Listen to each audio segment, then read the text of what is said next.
Burnout is a big thing, and over the past 5 years, we've seen a lot more of the fallout of that as to how impactful that is, predominantly in partnerships more than solo owners. The relationships have been strained for one reason or another.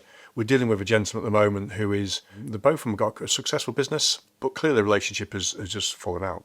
So we're just dealing with that one at the moment to sort of derive the valuation. And what was offered to the exiting partner was a lot less than what really the business is worth. And then there's been sort of problems getting the sort of financials and the year end and management information and so forth. But that's in the throes of going down the road now. But the exiting partner is clearly suffering from burnout, mental health concerns. He's actually using his father-in-law to sort of correspond with the solicitor, with ourselves and so forth. So we're acting from the exiting partner's perspective to assist them to exit the business in the right way. The relationship has been very toxic. The other owner has been sending emails and text messages at early hours of the morning and all this sort of tomfoolery to really create more pressure and stress in the situation, knowing full well that the other gentleman is looking to exit. And so burnout in that example is quite profound for that gentleman, actually, having to use other people around him to sort of help him navigate this